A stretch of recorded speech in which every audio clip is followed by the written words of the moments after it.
പെൺകുട്ടികൾ ജനിച്ചാൽ അത് ശാപമാണെന്ന് ഇപ്പോഴും കരുതുന്ന നമ്മുടെ നാട് അറിയേണ്ട കഥയാണ് പിപ്ലാൻഡ്രിയുടേത്. ഇവിടെ ഒരു പെൺകുട്ടി ജനിച്ചാൽ 111 മരങ്ങൾ നടും. രാജസ്ഥാനിൽ മണൽക്കാടുകൾ അതിരുന്ന രാജ്സമത് ജില്ലയിലാണ് പിപ്ലാൻഡ്രി എന്ന ഗ്രാമം. പതിവ് പോലെ മാർബിൾ ഖനനം ഉപജീവനമാക്കിയ നാട്. മരങ്ങളും വെള്ളവും കിട്ടാക്കനി.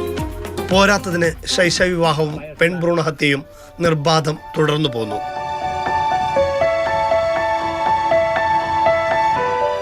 ശ്യാം സുന്ദർ പലിവാൾ അവിടെ ഗ്രാമമുഖ്യനായത് ഒരു നിയോഗമായിരുന്നു. ദീർഘവീക്ഷണത്തോടെ പിപ്ലാൻഡ്രിയെ ഉയരങ്ങളിലെത്തിക്കാൻ ശ്രമിക്കുന്നതിനിടെയാണ് അദ്ദേഹത്തിന്റെ 17-കാരിയായ മകൾ കിരൺ മരിക്കുന്നത്. 2006 में मेरी बेटी की मरणोपरांत उनकी डेथ के बाद मैंने ये काम शुरू किया था और आज लगातार ये काम आगे बढ़ रहा है. हर बेटी के नाम पर पेड़ लगाना. പിന്നീടുള്ള പലിവാളിന്റെ ജീവിതം പെൺകുട്ടികളുടെ ഉന്നമനത്തിനും പ്രകൃതിയുടെ വീണ്ടെടുപ്പിനുമായിരുന്നു. മകളുടെ ഓർമ്മയ്ക്കായി അദ്ദേഹം ഒരു കദംബ മരം നട്ടു. പ്രകൃതിയെ വീണ്ടെടുക്കാൻ മരങ്ങൾ നടാൻ ഗ്രാമത്തോട് പറഞ്ഞു. ഓരോ പെൺകുട്ടി ജനിക്കുമ്പോഴും അന്നാട്ടുകാർ 111 വൃക്ഷത്തൈകൾ വെച്ചുപിടിപ്പിച്ചു. ശ്രാവണ മാസത്തിലെ പുണ്യമുഹൂർത്തത്തിലാണ് പിപ്ലാൻഡ്രിക്കാർ വൃക്ഷത്തൈകൾ നടുക. ആ വർഷം എത്ര പെൺകുട്ടികൾ ജനിച്ചോ ആ കണക്കിന് തൈകൾ നടും. ആദ്യത്തെ തൈ രക്ഷിതാക്കളും ബാക്കിയുള്ളവ നാട്ടുകാർ ഒരുമിച്ചു നടും.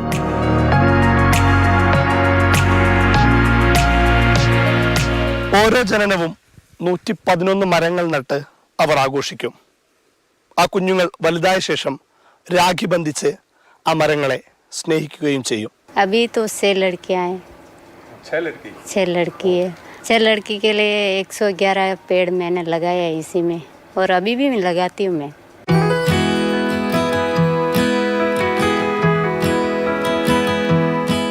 മരുഭൂമിയെ പൂന്തോട്ടമാക്കിയ നാടിന്റെ യശസ് ലോകത്തോളം ഉയർത്തിയ പലിവാളിനെ രാജ്യം പത്മശ്രീ നൽകി ആദരിച്ചു. പക്ഷേ പ്രശസ്തിയുടെ വെള്ളിത്തെളിച്ചം തേടി പോകുന്നില്ല അദ്ദേഹം. എന്നും മരങ്ങളെ തേടി അദ്ദേഹം എത്തും. വെള്ളം നൽകി അവയുടെ ദാഹമകറ്റും.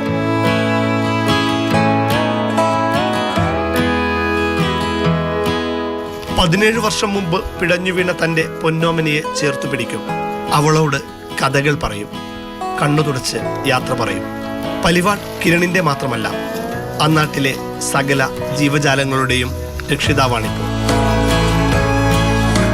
ഇത്രയും സുന്ദരമായൊരു ഗ്രാമം, ഇത്രയും മനോഹരമായൊരു ഗ്രാമം നിങ്ങൾക്ക് പരിചയപ്പെടുത്താൻ കഴിഞ്ഞതിൻ്റെ സന്തോഷത്തിൽ ഇവിടെ നിന്ന് മടങ്ങുകയാണ്. പിപ്ലാൻഡിയിൽ നിന്നും ജയേഷ് പൂക്കോട്ടൂർ, മാതൃഭൂമി ന്യൂസ്. ജയേഷ് പൂക്കോട്ടൂരുണ്ട്. ജയേഷ്, ആദ്യം ഈ തലവാചകം കണ്ടപ്പോൾ സത്യം പറഞ്ഞാൽ ഞെട്ടി. പക്ഷെ പിന്നീട് ഈ സ്റ്റോറി കണ്ടപ്പോഴാണ് സംഗതി സത്യമാണെന്ന് മനസ്സിലായത്.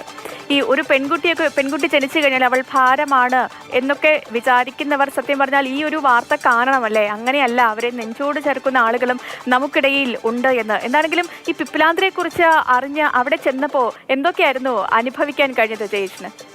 ഉറപ്പായിട്ടും അപ്രതീക്ഷിതമായിട്ടായിരുന്നു പിപ്ലാൻഡിയിലേക്കുള്ള എൻ്റെ യാത്ര. അതായത് ഇത് 2 ആഴ്ച മുന്നേ നമ്മൾ ചെയ്തു വെച്ച സ്റ്റോറിയാണ്. ഞാൻ വേൾഡ് കപ്പ് ഫൈനൽ റിപ്പോർട്ട് ചെയ്യാൻ വേണ്ടി പോയ സമയത്ത് അഹമ്മദാബാദിൽ വെച്ച് ഇന്ത്യ പരാജയപ്പെട്ടു.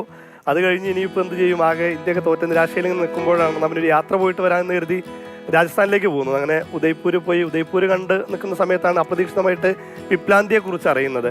അപ്പം അങ്ങനെ ഒരു സുഹൃത്ത് വഴി അറിഞ്ഞു നോക്കിയപ്പോൾ അവിടുന്ന് ഉദയ്പൂരിന് ഏകദേശം ഒരു 90 കിലോമീറ്ററിന് അടുത്തുണ്ട്. എന്നാലും കുഴപ്പമില്ല, ചുമ്മാ ഒന്ന് പോയി നോക്കാം എന്ന് കരുതിയിട്ടാണ് പോയത്. പക്ഷേ പോകുന്ന വഴിക്കെല്ലാം നമുക്കറിയാം രാജസ്ഥാനെ പല ഏരിയയും നമുക്ക് വളരെ ഡ്രൈ ലാൻഡാണ്. അപ്പോൾ വളരെ ഇങ്ങനെ പോകുമ്പോൾ തന്നെ പ്രത്യേകിച്ച് വലിയ കാഴ്ചകളൊന്നും നമുക്ക് കാണാനില്ല, മരങ്ങളില്ല, വളരെ ഇതായിട്ടുള്ള ഒരു ഏരിയയാണ്. പക്ഷെ കുറച്ചങ്ങ് അധികം പോയി അങ്ങോട്ട് എത്തിക്കഴിഞ്ഞ് അവിടുത്തെ നാട്ടുകാരെ അറിഞ്ഞ് അവിടുത്തെ കഥ അറിഞ്ഞപ്പോഴാണ് എത്ര സുന്ദരമായ ഒരു നാട്ടിലേക്കാണ് ഞാൻ ഈ യാത്ര വന്നത് എന്നുള്ളത് മനസ്സിലായത്. കാരണം ആ നാട്ടുകാരെ പോലെ തന്നെ നമ്മൾ നേരത്തെ ആ സ്റ്റോറിയിൽ പറഞ്ഞ പോലെ തന്നെ അവിടുത്തെ ഗ്രാമമുഖ്യൻ ശ്യാം സുന്ദർ പലിവാൾ എന്ന് പറയുന്ന ഒരു ഗംഭീരമായ മനുഷ്യൻ, അദ്ദേഹത്തിൻ്റെ മകൾ മരിച്ച ശേഷമാണ് അത്തരത്തിലൊരു ആശയം അദ്ദേഹം ഗ്രാമസഭയിൽ അവതരിപ്പിക്കുന്നത്. സാധാരണ ഇത്തരത്തിലുള്ള ഒരു ചിന്തകൾ വരുമ്പോൾ ഭ്രാന്തൻ ചിന്ത എന്നൊക്കെ പറഞ്ഞ് തള്ളിക്കളയേണ്ടതാണ്. പക്ഷേ നാട്ടുകാർ അത് ശിരസാ വഹിച്ചു. ഒന്നല്ല, നമുക്ക് 111 മരങ്ങൾ നടാമെന്ന് പറഞ്ഞ് ഇപ്പം അവിടെ നോക്കുമ്പോൾ, അതായത് ഒരു മരുഭൂമി കണക്കുന്ന സ്ഥലമാണ്. ഇപ്പം അവിടെ എവിടെ നോക്കിയാലും മരങ്ങളാണ്. നമ്മുടെ നാട്ടിലൊക്കെ കാണുന്ന പോലെ തന്നെ ചുറ്റും മരങ്ങളാണ്. ഈ വാർത്തയും അതുപോലെ തന്നെ ഈ ഗ്രാമമുഖ്യനെയൊക്കെ പലരും മാതൃകയാക്കണം. കാരണം എന്തൊക്കെ സംഭവങ്ങളാണ് നമുക്ക് ചുറ്റും നടക്കുന്നത്. അപ്പോൾ അതെല്ലാം ഇങ്ങനെയും ആളുകളുണ്ട്, ഇങ്ങനെയും ഒരു നാടുണ്ട്, പെൺകുട്ടികളെയും സ്ത്രീകളെയും ഒക്കെ സ്നേഹിക്കുകയും ആരാധിക്കുകയും ഒക്കെ ചെയ്യുന്ന നാട് നമുക്കിടയിലും ഉണ്ടെന്നുള്ള കാര്യം അത് ഒരു മാതൃക തന്നെയാണ്.